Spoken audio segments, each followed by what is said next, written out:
screen, it's much more important than seeing me.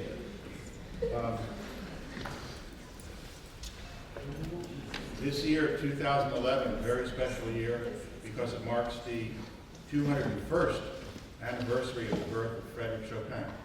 So I thought it would be appropriate to give this talk about a little-known aspect of Chopin, not his music. His music's very well known and loved, but his sketchbook, which he never completed and never published. And it was a method book for pianists. Now let's get the gossipy part out of the way. Here's an image of Chopin painted by his friend Eugène Delacroix, a wonderful French painter. And for about 9 years, Chopin was together with a woman named Aurora who called herself Georges Sand. And this is a picture of her by the same painter. The image of Chopin is in the Louvre in Paris, and this image of Georges Sand is in a museum in Copenhagen. But the truth is, they were painted, the painter meant them to be together, probably something like this image. It was Chopin at an upright piano with Georges Sand sewing, which was one of her favorite activities, believe it or not, and listening adoringly. But the painting was torn, probably at her decision, and split up, so that's why the two parts are in different museums. Okay, that's the end of the gossip. Now, Chopin's handwriting is very neat. This is a typical image of a manuscript. This happens to be the second scherzo of Chopin. And you can see it's very clear that any printer would have very easy time reproducing it. His handwriting, on the other hand, he had problems deciding what words to use. And this is an example of the pages we're going to be talking about. These are sketches for a method book that he had planned to write. And we'll talk more about this page. And this page also, a very important one, but even more scratchings out and changes and indecisions.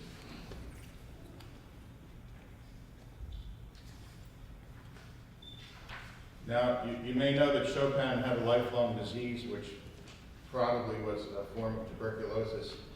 So most of his life he was very ill, especially the last 12 years. He was always coughing and having all kinds of attempts to cure himself, including homeopathic things. But it was clear his life was coming to an end in the fall of 1849.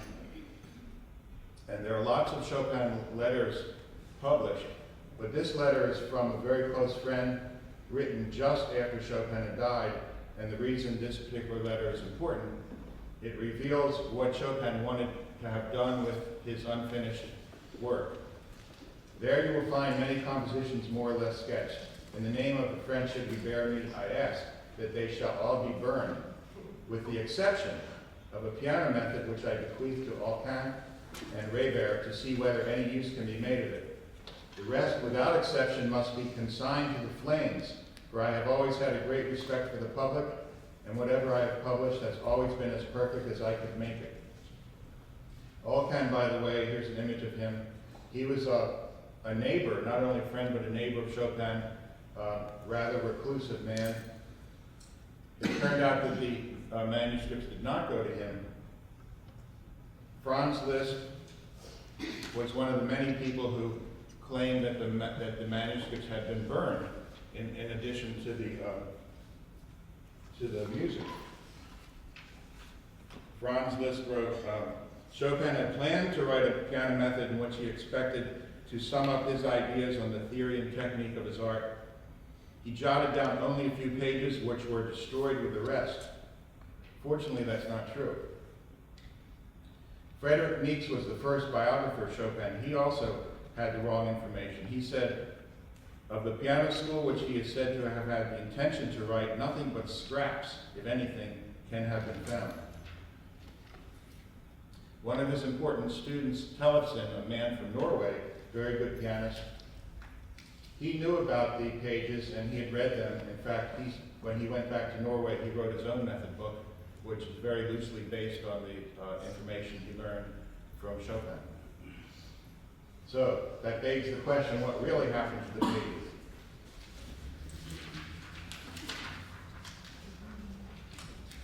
Here you see three women. They're all sisters of Chopin. The one in the lower side died when she was a teenager, also of consumption, tuberculosis. The one that interests us the most is the one on the upper left. That's Louise, also known as Ludwika. She was the one who helped Chopin and came to his bedside in the final months of his life. Here you have an image of Chopin's last days. I'll tell you who the people are. On the extreme, they're all Polish speakers, by the way. On the extreme left is the priest. Then lower you have the sister. I already introduced you to her, Chopin. This is Princess Marcelina, and she was also a student of Chopin and a Polish pianist. Here you have Grishmaya, who was a close friend, lifelong friend of Chopin, and here you have the painter who painted this. Of course, it wasn't painted at that moment. It's done from memory about a year and a half later. So the sister, she's the one who inherited the pages. She had the pages. She gave them to the princess, Marcelina, the one who's standing. Here's another image of the princess. She moved to London and became an important piano teacher in London until she died in 1894. By then, she had given the pages to her student, another Polish woman living in London. This woman, whose name is Natalia Nota. And she was the first one to use them in any sort of publication. She included, can you see in the center, it says, including Chopin's notes for a method of methods.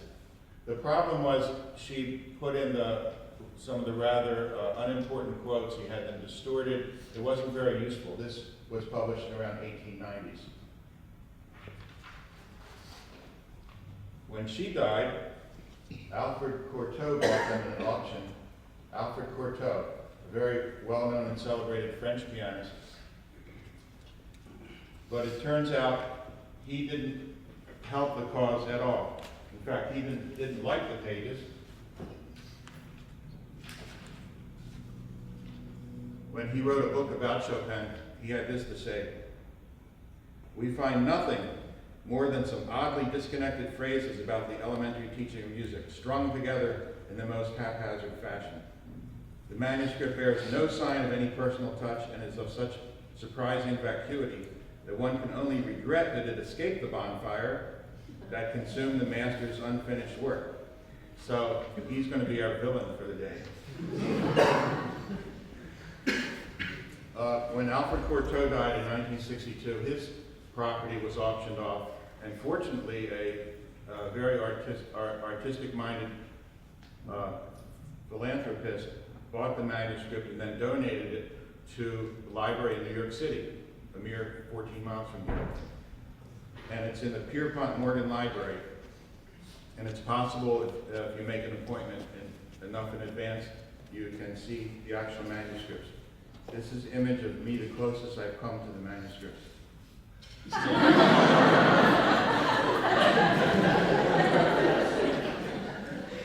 That's a self-portrait.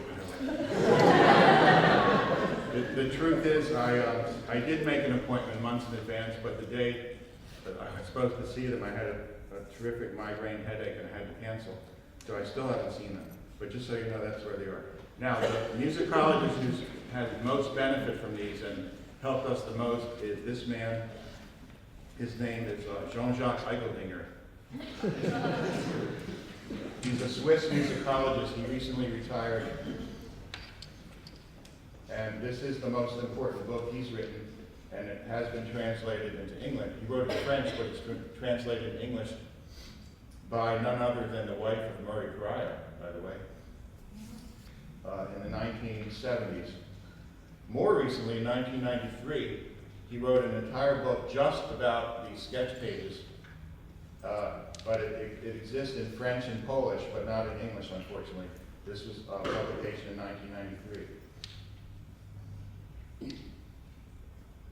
Now we'll look at some of the pages that I've been talking to you about. This is that same image you saw before. Now, you see that in the center, it's pretty clear he's writing the staff. This is for teaching people how to read music. And you see many, many lines, and he gives the information that the middle line will be taken out, and that line will, that's where you place the middle of the ladder, and it's going to be a note that any man, any woman, and any child can sing. That's what he's saying. Now, you're probably asking yourself, why would Chopin, this great pianist who has so much to offer, why is he wasting time and energy working out this primer to read music? Well, if you think about it, there were no conservatories. This is how you learn. You work through it on your own, you work through it with a teacher, and sure enough, here's some examples of contemporaries, or slightly earlier than Chopin. 1797, this is a very typical book on how to play the keyboard by Marquard, and you see right off the bat, first page, you're learning the grand staff. There's another one by Clementi, slightly later. Again, it's the first thing they always do, so that was the normal reason. Where Chopin's real contribution comes, I'm going to talk about 3 different items in the sketch pages. The first one is the B major scale. B major scale is the scale he assigned to students first. Didn't matter if they were beginners or advanced, any level. He wanted to make sure they had the B major scale in place. Here's one of the sketch pages. It's one of the few that's written in Polish. Everything else is written in French. And the reason he's got this one in Polish, he had sent it to his niece, Ludwika's one of her daughters, and with the instructions, this translates as the elbow level with the white keys, level with the white keys, the hand pointing neither in nor out. And here's a more full page where you have the scale again, then some exercises in diminished chord. Again, with the fingering is very important. And here's a published version of it. Now, you're asking yourself, why B major? Why not C? C is the easiest.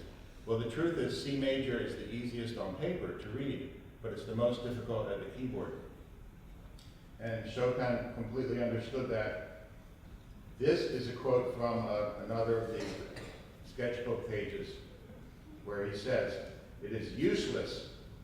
He had just almost used the word absurd, but he changed it to useless. "It is useless to start learning scales with C major, the easiest to read and the most difficult for the hand, as it has no pivot. Begin with one that places the hand at ease, with the long fingers and the black keys like B major." He also decided F sharp major, but the same difference, for instance. I will now show you why.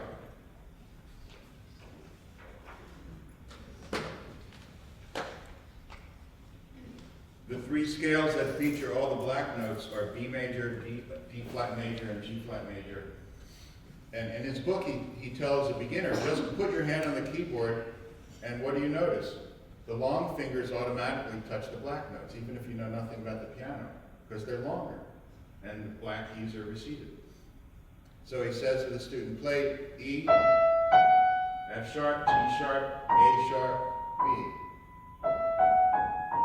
So you're probably wondering, why is he bothering with the Lydian mode? What's the deal with that? Well, the truth is, those notes played backwards give you your B major scale. That's what he's getting at.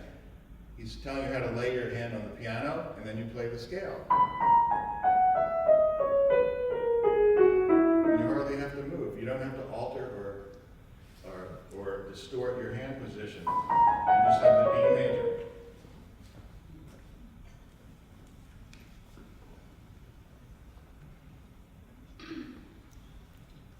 He gave his students exercises by Clementi and others, but always exercises that featured lots of black notes. Here's one of his favorites in D flat major. D flat, as I said, is one of the few keys that feature all the black notes. He loved this etude, this D flat major, Clementi. If anyone becomes interested, I'll be glad to provide a copy. Now, the second out of the 3 items I want to highlight for you, the wrist. What about the wrist? Well, again, you have this one page, and you see a huge part of it's torn off, but the surviving sentence is so important. In French, it's It's le poignet, la respiration dans la voix. And that approximately would translate into English, the wrist like the breath of a singer.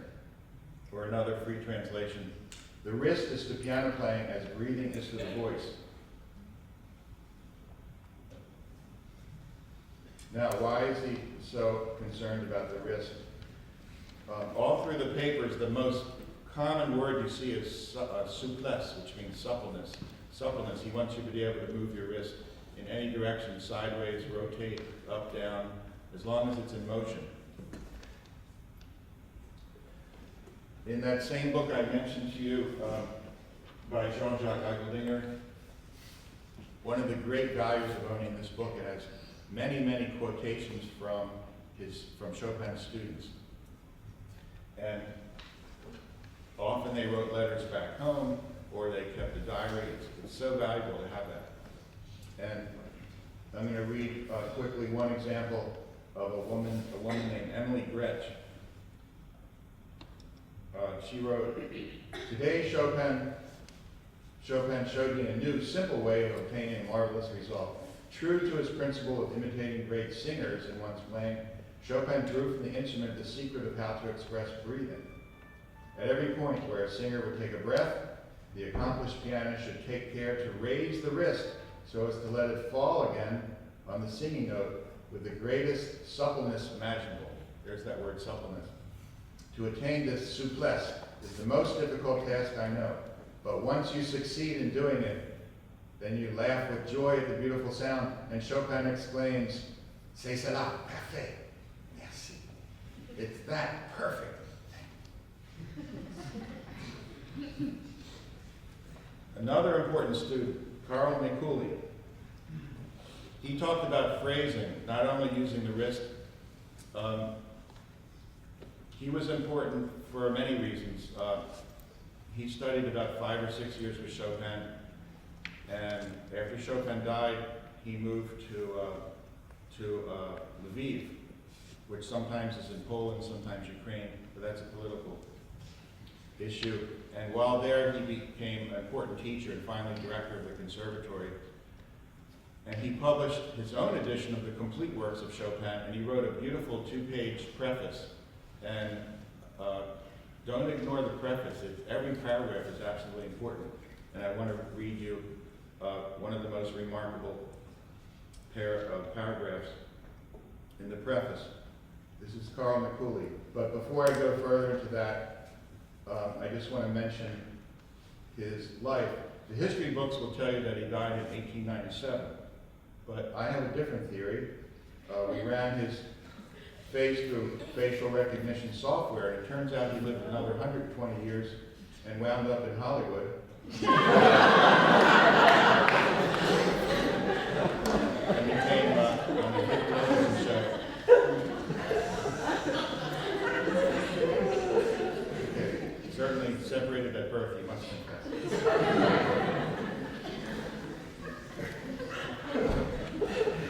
All right, that's the end of the funny part of that.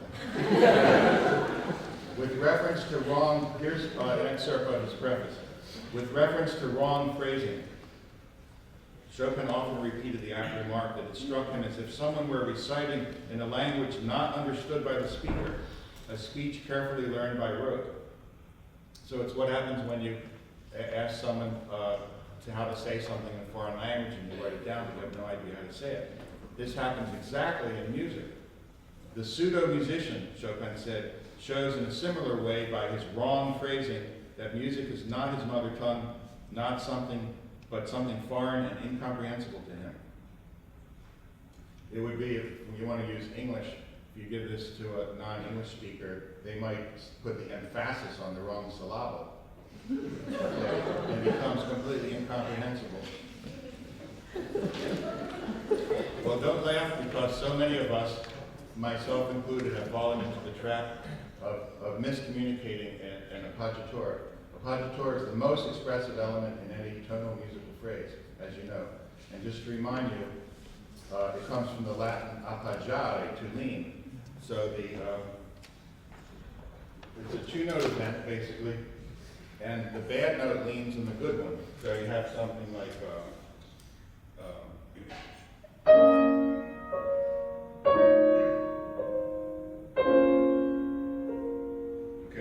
have to put the stress on the bad note. I don't mean naughty note, but you know, just and then release it. And the point was driven home to me recently on a trip to Italy. Appoggiare. They have that word everywhere. You'll see this on every car in a metro, in the subway. Non appoggiare, so don't lean yourself. And it shows you the dramatic cartoon of what happens if you lean. If you lean, you won't get it covered. And they're using the same word, okay? So I'm going to open up a little parenthesis at this point and just mention about appoggiaturas. Chopin did it with the wrist, but you all can do it. String players learn from Shlomo, the visitor, what's his name? Shmuel Ashkenazi, last month. It was so beautiful lecture. String players have 3 ways to emphasize their appoggiatura. They slow down on the vibrato, they play softer, and they use less bow. Singers use less breath and less vibrato. I hope I got that right. And pianists, they just go down, up with their wrist. Okay, typical example, Mozart, who loved appoggiatura. It's fair to say more than any composer ever lived. And he'll often plant an appoggiatura in every single measure. And you have this.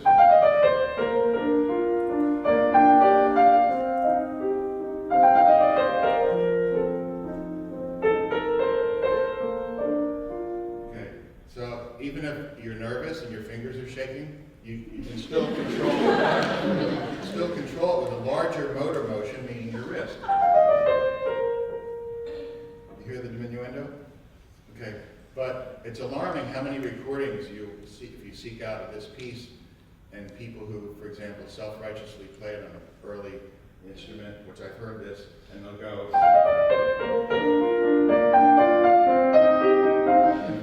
It's like accenting the wrong syllable. So, to give you a Chopin example, Chopin, by the way, loved Mozart and Bach pretty much at the exclusion of all other composers. He totally absorbed and loved their music. So it's not surprising to find Chopin doing a similar thing every measure.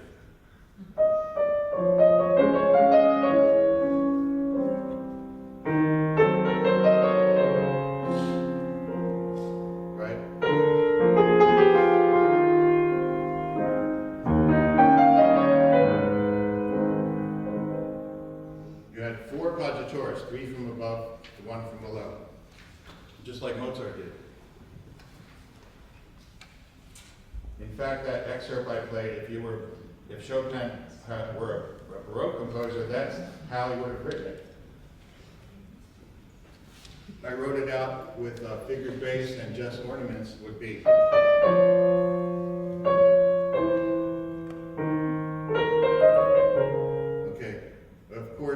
So you see how close they are, Baroque and Chopin. All you do is add a turn, which he does. Upper neighbor, appoggiatura, then a big old fat appoggiatura on the above the E. You see how close it is? You're seeing it as a composer who would live maybe in the 1740s. And to drive home the point even further about the appoggiatura and the dissonant event, this is a song that's very familiar to all of us. Good Morning to All was written by Mildred Hill in 1902. We know it as Happy Birthday to You, but if she had lived in the 1740s, it would look pretty much like this.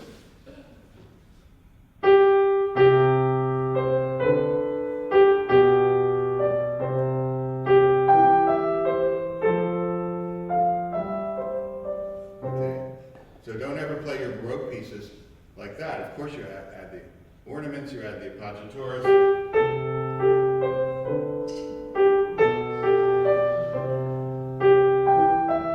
Big old fat one coming up. Okay. So of course it works if your name has the accent in the first syllable, like David. Happy birthday to David. But if you're unfortunate to have a name like Michelle, no, you don't want them to say happy birthday to Michelle.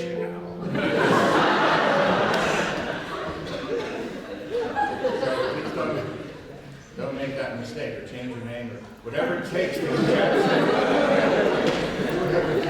the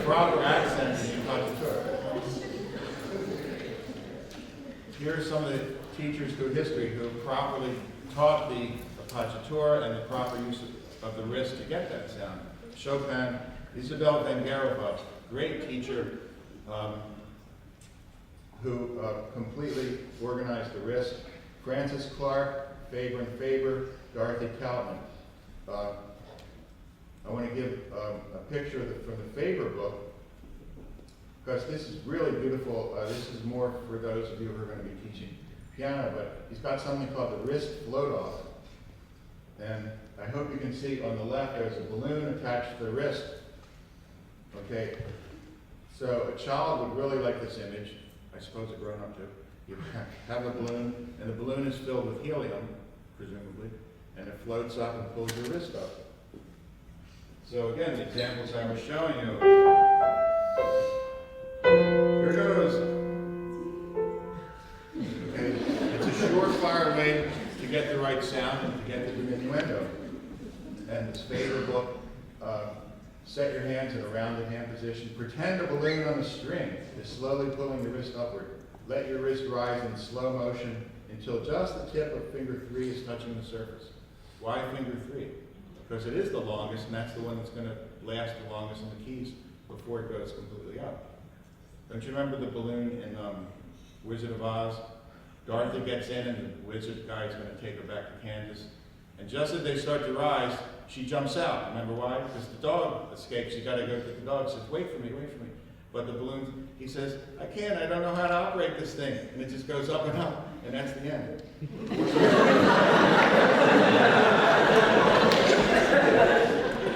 Spoiler alert! Spoiler alert! Fortunately, because then the witch comes in the bubble and she flicks her heels, etc. But we're getting off the track.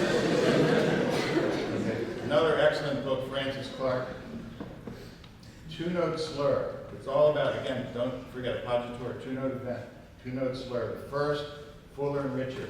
The second, softer and lighter. How to play it, this is beautiful. Play the first note, releasing the weight of the arm into the finger with a slight drop of the wrist. As the first note is played, the wrist changes direction, floating upward. Okay, the most important word in this page is as the first note is played. Because you don't want to make a bump as you come up. You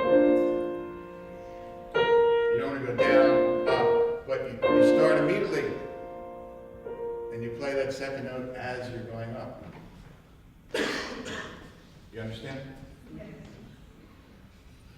Okay, I've tried first down and up, down, up, down, up, down, up, down, up. So the down becomes less and less important. Down, up, okay.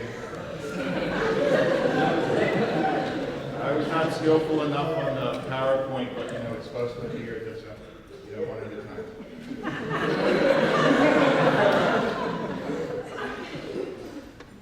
Okay, finally, the third topic from the sketch, that's the end of the parenthesis. The third, getting back to the sketchbook, the third topic is the finger equalization, acting against nature. Here's what I think is the most important quote from Chopin's book. Fortunately, it's been written, typed, and translated, so I'll read it to you in English.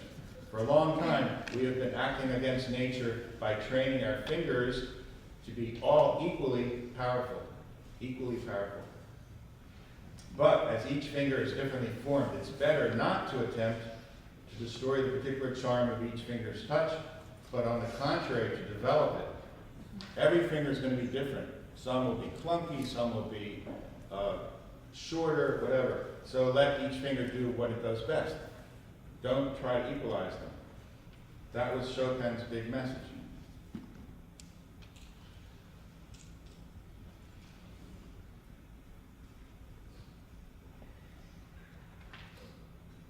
I like the way he says, for a long time we've been acting against nature. And at the very end of that paragraph, he says, just as we need to use the conformation of the fingers, we need no less to use the rest of the hand, the wrist, the forearm, and the arm. One cannot try to play everything from the wrist, as Kalkbrenner exclaims. If you were at the Chopin soiree last winter, you remember that I played Kalkbrenner We'll get to him in a moment. Here's Clementi. This is my favorite picture of Clementi, and I must confess I'm not sure what Hollywood actor he resembles. But he's one of the old school guys who wanted to equalize his fingers. In fact, he's the first one. I wish I could say he was the last one, but he's not. He's the first one to teach about balancing a coin on your wrist and playing with a still, unmoving hand. It's the worst thing you can do. And here you have a quote from him, his book of 1803. The hand and arm should be held in a horizontal direction, neither depressing nor raising the wrist. All unnecessary motion should be avoided. So that's very dangerous. His student Cromer continued that tradition, the danger. Okay, the thumb must be kept over the keys so as to bring the other fingers close to the black keys, ready to strike them. This will prevent the wrist moving uselessly backwards and forwards. Can you imagine? Uselessly. That is so dangerous. Okay. And Kalkbrenner, our other villain, he developed a hand guide, a strip that you would attach to the entire length of the keyboard and then rest your hand on it. And he felt it was so important to just use the fingers, And it was so important to spend hours doing that, that he even advocated reading a book while you're doing it. So that you not only strengthen your fingers, you equalize them, but you also learn philosophy or whatever you read. And here's an image when we did the soiree, that's me demonstrating. Okay. It gets worse, ladies and gentlemen. This contraption was the most favorite contraption of the 19th century to strengthen and equalize your fingers. To our horror, this is from a magazine from the United States in the 1860s. Okay, filtered all the way to the Wild West, the USA. Piano dactylion it's called. Okay, we have descriptions of in the 1870s, 1880s of pianist horror stories, especially from Germany, in particular Stuttgart Conservatory. Just a second.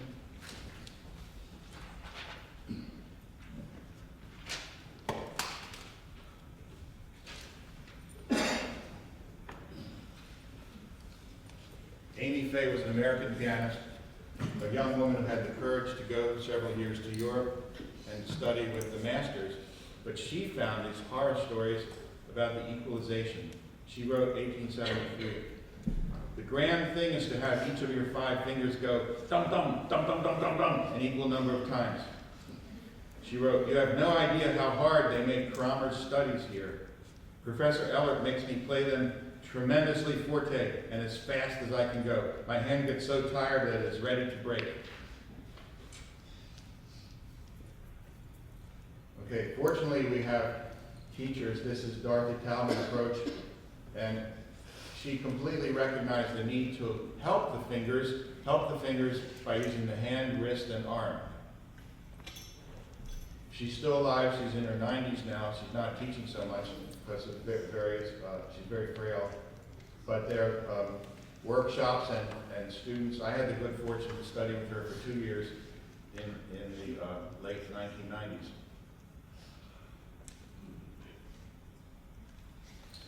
Now, even into the 20th century, more horror stories. George Antheil, if you know him at all, probably know him as a composer. But he was training first to be a pianist. In 1945, he wrote his autobiography called Bad Boy of Music. Okay, you ready? Here's a quote from George Antheil. You practice slow trills until it almost kills you, until your 2 forearms are like sore, throbbing hams, twice, 3 times their normal size, or so they seem. Then you wait until the soreness gets out of them. Then you start all over again. Okay. Another Polish-American pianist, Ruth Lenzinska. She wrote her autobiography in 1961. You will suffer physical pain and learn to endure it. Pain is like a tunnel of fire that forges muscles of steel. Okay,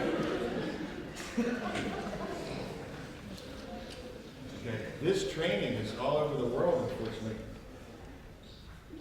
Okay, as recently as 15 years ago, and for all I know, it's probably still in the magazines, you can order this kind of thing. This is from not an exercise magazine, but a music, piano magazine, Gritmaster, world's finest hand and finger exerciser, designed to challenge each finger individually. Okay. So as a final warning, I have one last image to show you, because you don't want to develop talons, you want to develop fingers. Okay. So to summarize, the sketchbook, which has never been published, and finally we're trying to teach in this very ergonomic manner. And I mean, Chopin was Chopin, let's face it. If he says something, it should be, you should treat these fragmentary pages like the Dead Sea Scrolls. Just turn them over and over and study and figure out what he meant, what he wanted to say. Okay, in spite of all the scratchings out and uncomfortableness in writing a book. So the things I featured for you were the B major scale, because it fits ergonomically in the hand. The use of the wrist to create appoggiatura and all kinds of wonderful phrasing, and against finger equalization. The problem is, this was not well known. Chopin did have quite a number of students, but very few of them went on to have careers as professional pianists. Most of them, let's face it, were wealthy aristocratic women who played, they often played very well, but it was not in the culture for them to become performing pianists in the public. Okay, unlike Franz Liszt, who was teaching all sorts of people, so there is a school generations later of Liszt, but of Chopin, unfortunately not. So it also reminds me of that Jimmy Stewart movie, It's a Wonderful Life, you know, where you get a glimpse. What if he didn't live? What if he hadn't lived? You know, the town would be called Pottersville, and his wife wouldn't know him, and the other guy would have saved those drowning kids, and blah, blah, blah. Oh, Mr. Potter. Oh. So it's just like that. You know, let's not let that happen. Please get back to those few sketch pages. They are available, as I showed you, from the two books. And I hope you'll take seriously these ideas, whether your major is piano or not. Thanks very much.